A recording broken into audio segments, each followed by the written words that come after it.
Hello there, and welcome back to our 10-part series on how to improve our democracy. So, this assignment was given to me by my professor, Scott Lasco, who's the coach of our speech and debate or forensics team. And it was a part of my applied activity for my communication studies degree, which I will be receiving tomorrow. Thank you. Thank you for all the teachers. Thank you for San Jose State for everything you've done to help me get here. It was an incredible journey. I used everything from this journey, all the things I learned from my professors and from my classes, and I tried to incorporate it in this project. The point of this project was for me to critically think about our society and our democracy and think of ways that um, I could improve it or how we could improve it, things that could be done, policies that could be made, things that we could stop doing. And I have to say, it was an incredible project. I really enjoyed putting these presentations together. And yeah, I can't wait to share the rest with you. Before I go on further, let me introduce myself. My name is Joshua Landers. As I said, I study communication studies here at San Jose State and was supervised by Scott Lasco on this project. And for this edition of Improving Our Democracy, we're going to be talking about enabling online voting to help voter accessibility. So, before we go on to all of that, I want us to talk about, since we're talking about improving democracy, I think it would be excellent if we could talk about what is democracy or what is a democracy. So, democracy comes from the Greek word demos, meaning people. In democracies, it is the people who hold sovereign power over legislator and government. Although nuances apply to the world's various democracies, certain principles and practices distinguish democratic government from other forms of government. Democracy is in which power and civic responsibility are exercised by all citizens directly or through their freely elected representatives. So I think that's an important place to stop. There are multiple types of democracy.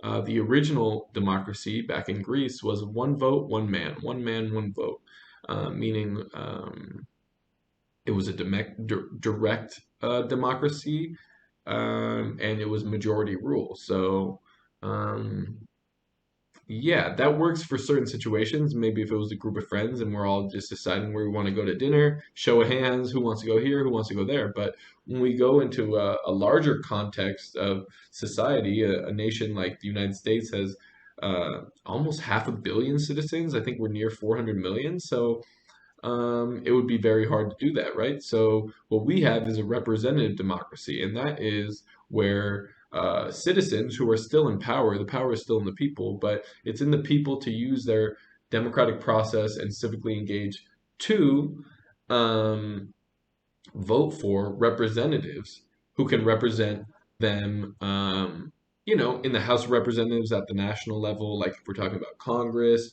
or the Senate. Or if we're talking on a local level, we're talking about city council people. We vote them to then uh, vote on behalf of the people on certain issues locally, like what to do about, maybe creating affordable housing or funding new business ventures and stuff like projects in the city. Um, we use our democratic process to vote for the people who can vote for us, if that makes sense. So, democracy rests upon principles of majority rule coupled with the individual and minority rights. All democracies, while respecting the will of the majority, zealously protect the fundamental rights of individuals and minority groups. Democracies guard against all powerful central governments and decentralize government to regional and local levels, understanding that local government must be accessible and responsive to the people as possible. So that's kind of what we are just talking about. Delegating to more local areas so you and I don't have to write Washington, D.C. to fix a local issue. Democracies understand that one of their prime functions is to protect such basic human rights as freedom of speech and religion, the right to equal protection under law, and the opportunity to organize and participate fully in the political, economic, and cultural life of society. Right? So I hope we all understand what democracy is. It's a government of the people, by the people, for the people. So in this episode, we're going to be talking about voter accessibility and online voting. So what is voter accessibility. Well, voter accessibility is the right to vote. Essential to a well-functioning democracy, is the most enshrined right in the Constitution and is protected by 5 separate amendments. Voter accessibility is the various way in which we make the vote more accessible, like mail-in voting, for example. Also, new ideas being shared about how to make these votes even more accessible and improve civic participation in votes. So, a huge issue that we deal with is that our nation's young people do not vote at a high enough clip. So, things like voter accessibility, the issue of voter accessibility has become a very hot topic as of late because we know civic engagement is what drives our democracy.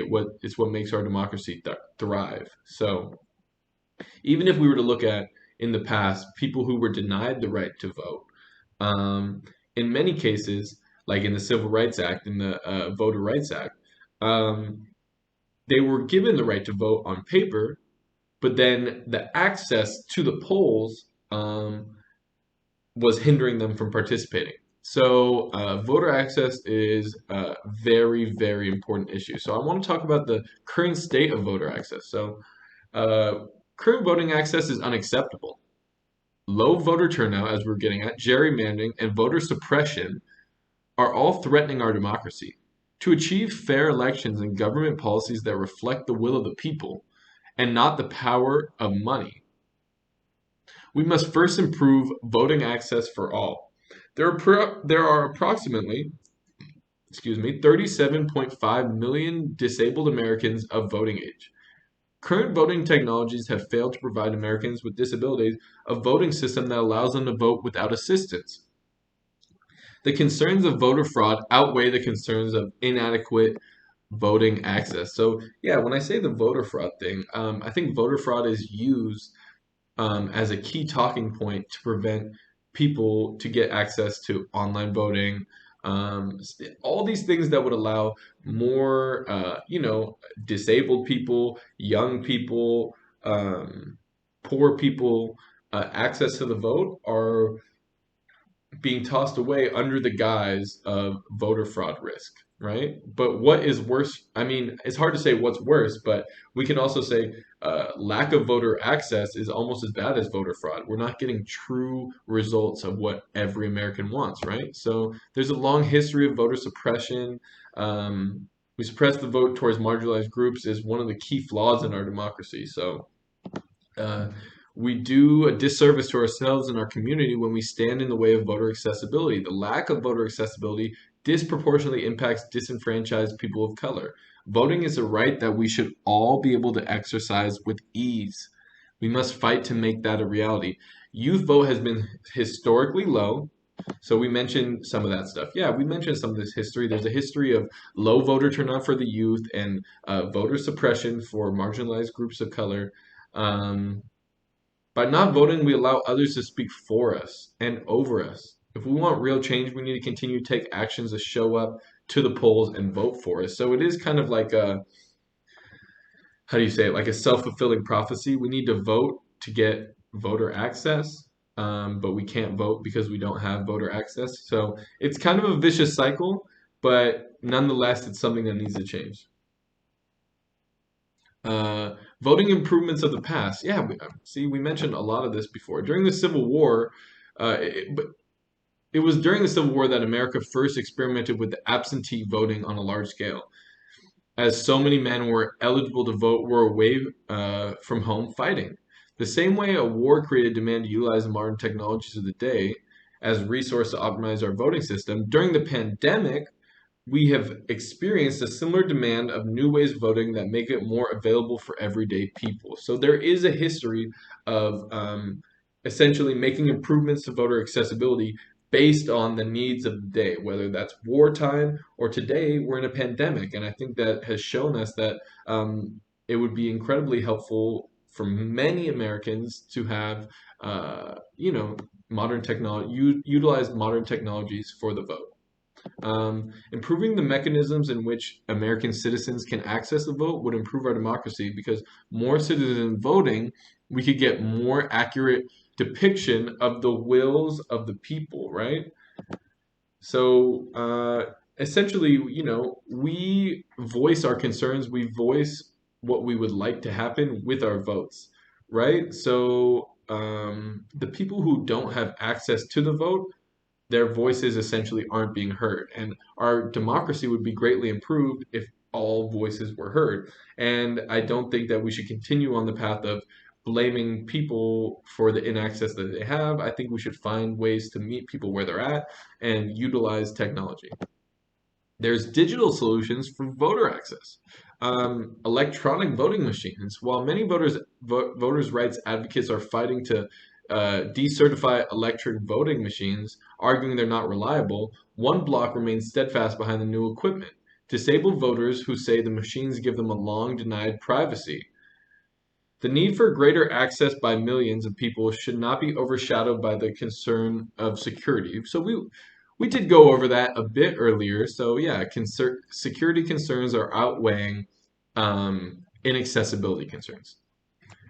How larger voter access would improve our democracy? Again, we went over a little bit this, but larger voter access from digital solutions like voting machines could garner different, more accurate results. Younger voters and voters of color have had trouble showing up to vote in mass numbers compared to other groups. A more accurate representation of the will of the people would be a key component to improving our democracy. So the most high functioning democracies are able to communicate from their people to the government what their needs are through the vote. But if everyone doesn't have access, then we won't be a thriving democracy. So I have a quiz question for you. Approximately how many disabled Americans of voting age are in the United States? Now, I answered this earlier, and it was a high number. The answer is D, 37.5 million. So if we were to incorporate something like online voting, this would, encourage more voting from these people. Or in another way of saying that is the current state discourages these people from voting. So I think making it more accessible would improve our democracy, and it would give us a more accurate description of what Americans want. Thank you so much for your time. I've enjoyed presenting. I hope you've enjoyed listening, and I'll catch you next time. Here are my sources.